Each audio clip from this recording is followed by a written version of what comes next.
So now we have Pedro Vilaca and Vítor Domingos again with us. Pedro, the first question I want to ask you is actually about your new project. So you're trying to inspire Portuguese people to come forward and do more conference presentations. Why is that? And what do you expect them to do? I expect them to do something. So I expect them to finally get smart and start doing something, because we are a very nice country with a lot of potential. We have good hackers, we have people that I know that they do good work. The only thing that they don't do is come forward. It's what we call the Portuguese father, oh, I cannot do it, oh, I'm not doing the 0 days, and that is irrelevant, or I cannot present into a big conference. It's not that difficult. People just need to do some work, and that's the reason for that project. It has been on my mind for like a few months, but didn't give the click, and the opportunity with Federico just came up, and and then I noticed on my brain, I'm going to present at a Portuguese conference full of Portuguese guys, so I can try to launch, and the cost for me is not that big. It's just a website, a blog. It's just a matter of putting tests online. So I need people to come forward, and it's good for them. I made a whole career worldwide with a simple blog. That's it. And it even started with it was a joke. It was a joke. It wasn't planned. It was okay. I will joke. I have the domain. I will just put the content there, and now it's okay. It reached the scale where there is no point first changing the domain because of Google stuff, and because it's fun. It's some sort of trolling. So that's the main reason for that. I believe in that we have potential.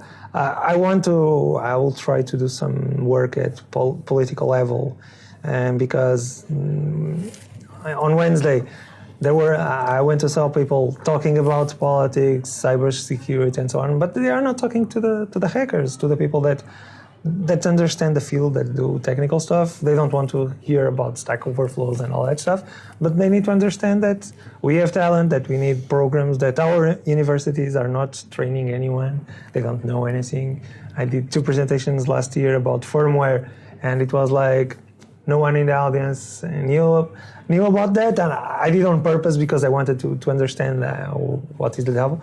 But we have this potential. I still believe on that stuff. So I just need people to start writing. Sometimes it's very simple. If they go see my initial posts, they are simple posts, and then you start gaining scale. You start improving. You start learning how to write better, and so on. This is my offer. That's why I say I'm an editor and I can grab a few guys to assist, because we already know how it works. We can help them. We can fix their text. We can explain things better or help them to explain. And it's fun. It's like contribution to the community. I always say, make fun with community on the US, but hey, it's something that I believe it can work if people really want. That's it. Don't you think that is a common thing? Because when you look at the hacker and the security community, everyone feels more comfortable behind the computer, behind an avatar, behind a nickname. When you go to these kind of conferences, it's quite hard for them to mingle. But okay, so they don't need. Okay. There's also something very particular about myself. I'm from economics, so I see many things in different points of view. Of course, they can keep on their stuff. They don't need to really be social. That's the power of the internet. That's the power of a blog. You create a persona. I created my persona, and you create a persona, and you write content, and work will come to you. It's how it works. They don't need. If they don't like to socialize, they don't need to socialize. They can talk to people online. There's a lot of work where what matters is they give you some input, you are the black box, and they want output, and that's it. So people they need to change their behavior in terms of put information out. If they don't like to speak in public, they need to. I didn't like to speak in public, so, but I forced myself. I did an MBA for that reason, because I knew, there were more reasons, but one of those was that I know that I will be forced to speak in front of an audience, so I will do it. Yeah. And you don't die from that. It's difficult, but it's not rational when the most thing that people fear in the world for many questionnaires that have been made, it's number one is speak in public, number two, death. So if you are dead, it's irrelevant if you are speaking in public or not. So it's not rational at all. So don't you think that the so BSides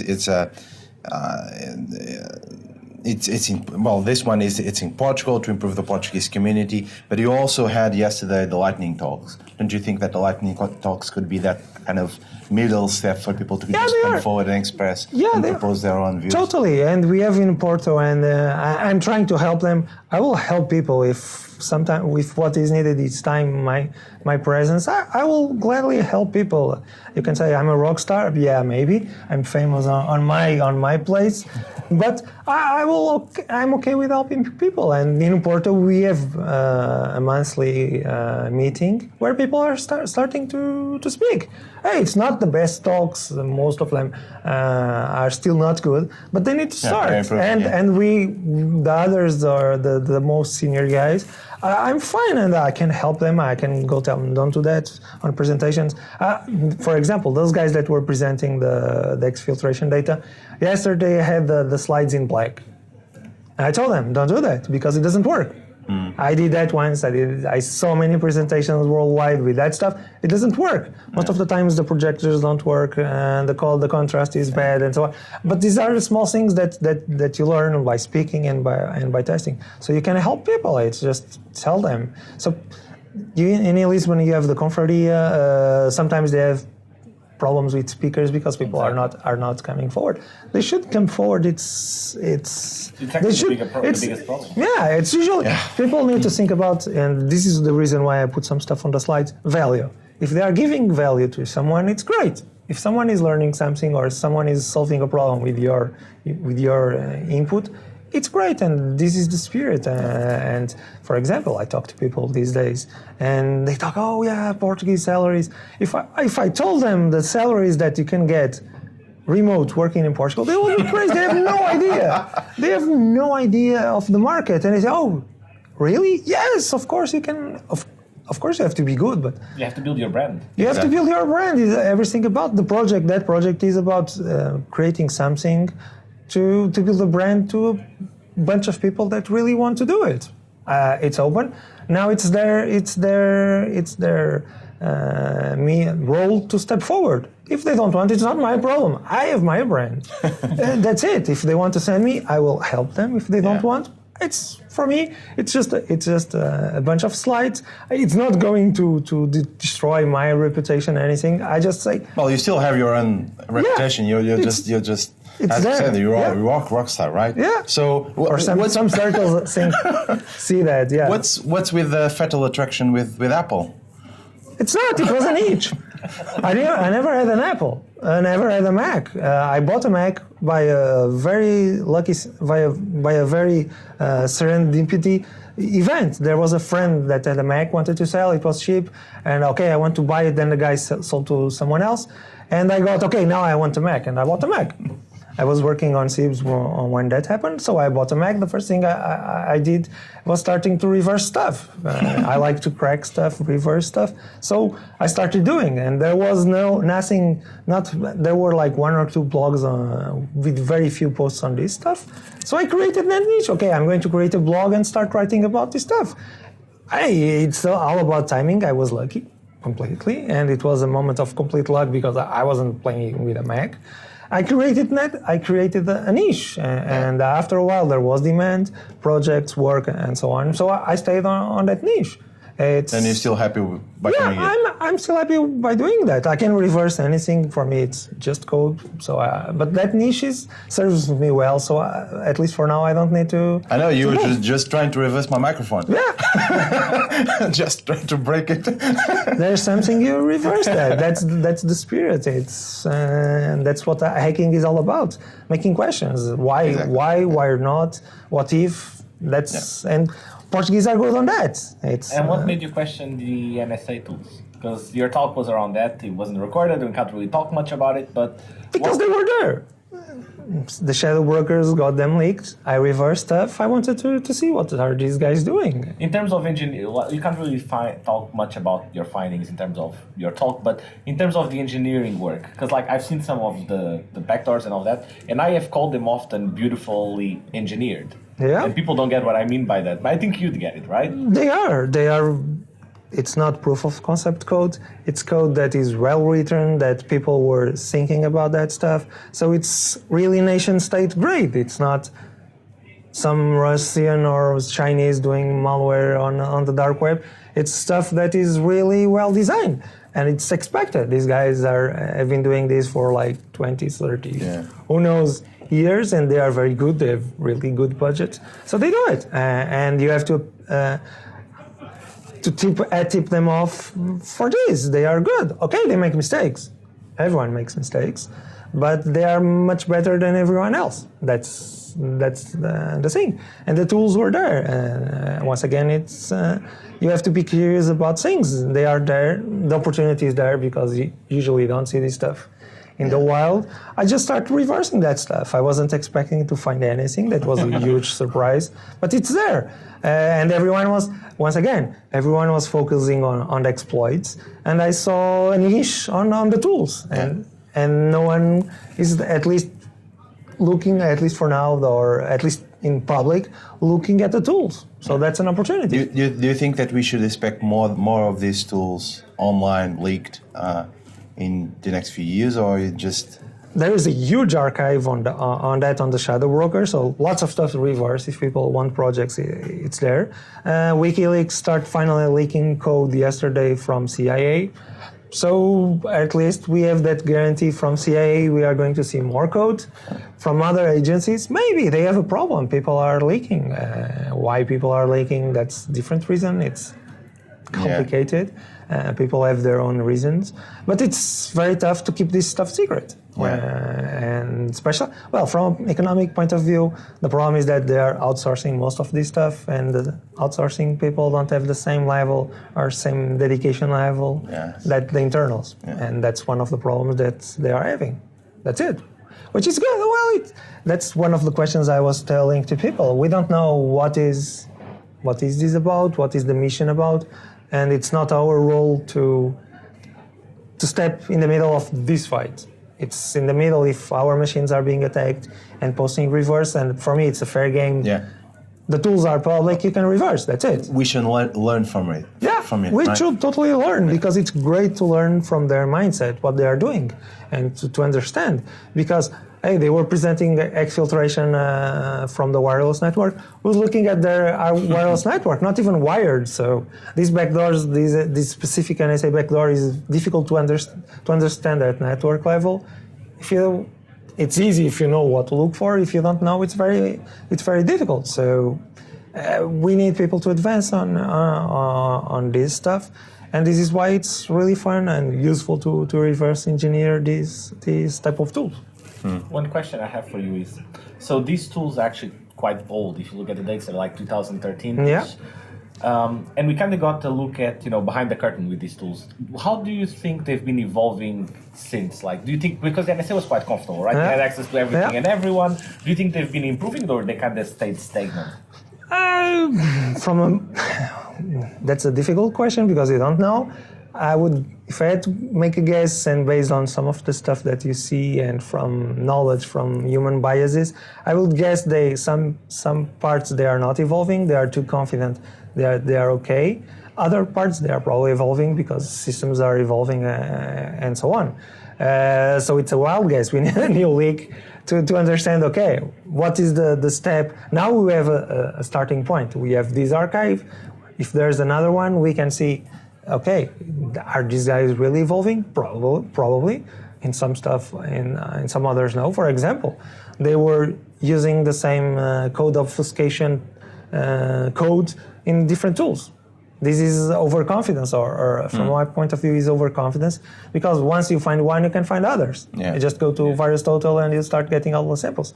So that is a problem. Now we also have the CIA leaks, if they start coming, which is interesting to compare the style of thinking. Is the CIA better than the NSA? Probably not. Is there, for example, the same contractor trying to do this stuff? Maybe. So it's interesting to have these leaks from a research point of view, from a point of view of being, how they say, the internet hero, saving the internet. That's wrong perspective from my point of view. It's a war that if you want to get into that war, you join them or whatever, and you try to change from the inside. But you cannot do that because there's a lot of value for them, NSA and everyone else to do this. So what kind of advice can you give me as a young InfoSec researcher or something? I'm still young. But someone that just graduated from school is starting his profession or her profession, and he wants to jump into the bandwagon. Which kind of advice can you give to that person at the moment? Look into this or that particular area. Find a niche. Try to find a niche. Try to look at what people are doing, what people are not doing. Find that niche, attack that niche, and try to be the best. If you don't want to be the best, then you are never going to be the best. And we can be the best. Try to do that and then work. And also there's luck. There's always luck in life. Luck is, when you hear, for example, many CEOs saying, yeah, I know that my story is success. Most of that is like 80% success and 20 knowledge, because it's like that. When you hear someone telling stories, for example, Web Summit, my success story, blah, blah, I did that. And if they forgot, it's a known human bias, they forgot luck. Most of them were lucky. They were on the right time. Okay, they stepped forward on the right time. And of course, stepping forward and doing something is an important step. Yeah. If you don't do anything, nothing will happen. Yeah. But luck is part of it. So try to scan the space. InfoSec is probably the last job for life. Everyone is saying there's no jobs for life, but InfoSec is, or at least for my useful life, totally. And you can find a lot of stuff to do. Yeah. Try to find that space. And that space, once again, from an economic point of view, that creates value. It's all about value. If you can create value, you can find your space, and you can be a rock star, a researcher easily. Do you prefer InfoSec or cyber? Neither. Whatever pays him. Yeah. Show me the money. As Luis is saying, show me the money. Cyber is... You start seeing the adoption of cyber. Maybe cyber is easy, which, even if we don't like it, it's maybe a term that people identify with, and it's useful. Yes. You have to, most people, I was at that conference with lots of administrators, managers, and I was having fun looking at people's cell phones. Most didn't have them locked with a password. Most were probably connecting to Wi-Fi. Most were using Androids that have no updates, so everything is vulnerable. So people are at a conference about security, and they are doing insecure stuff. If we can use cyber to change this, whatever. It's just a name. Yeah. All right. Okay. Cool. And this is for me is my last question. You just mentioned that you are looking more into politics and all of that. So I got to ask: Russians interfered with the U.S. election via cyber? Yes or no? Everyone is saying that, and that was your obvious. Personal opinion. It's obvious that they did, because it's very easy to influence. I do that kind of experiments. You can troll people. I troll people for experimentation. A lot of people don't notice that. It's very easy to manipulate people in the cyber, and you can see these days. You can just log into any newspaper around the world. You go see the comments, and you see everyone is on rage and so on. Yesterday, you had, for example, WikiLeaks released CIA is spoofing Kaspersky. And the chain, everyone, see the case for the US to kick Kaspersky is weak because it's going wrong. See, because there's... No! What CIA was doing was putting a certificate name, and they put Kaspersky there, which is obvious. If you are trying to disguise yourself, you are going to use unknown stuff. Mm-hmm. Because anyone that looks at the certificate sees it's invalid. But a guy that is distracted looks at that stuff and probably says, okay, everything is okay. So it's not spoofing, but you see the rage that a single tweet can provoke. And you see this with a lot of stuff. It's very easy to manipulate. And the Russians understood this earlier than everyone else. And they they are the number one. They just nail it. Yeah. They done it right. Yeah, of course there's good stuff. For example, I was saying yesterday about the case of a kid that is dying and will probably not reach Christmas. And so there was some news about people. He asked people to send him cards, Christmas cards, so they could do a early Christmas, and the kid received like 40,000 postcards and gifts. I sent him one because, hey, that's good stuff from the internet, and the kid was very happy and so on. And so you can do positive things and you can do wrong things. It's clear these days that the Russians are leading on psyops. If you read history about Russian intelligence, they were always good. They kicked out or they dropped the race on, for example, crypto analysis and so on, because they were very good at human intelligence. The famous Cambridge 5 and Phil Kilby that penetrated the MI5 and so on. So they are very good. They understand the human being, and those kind of operations are about human being and the power of the internet. So now if everyone can imitate that process, maybe they will try. Excellent. Okay. Pedro, thank you very much. Thanks. Cheers. Thank you. Pleasure. Thanks.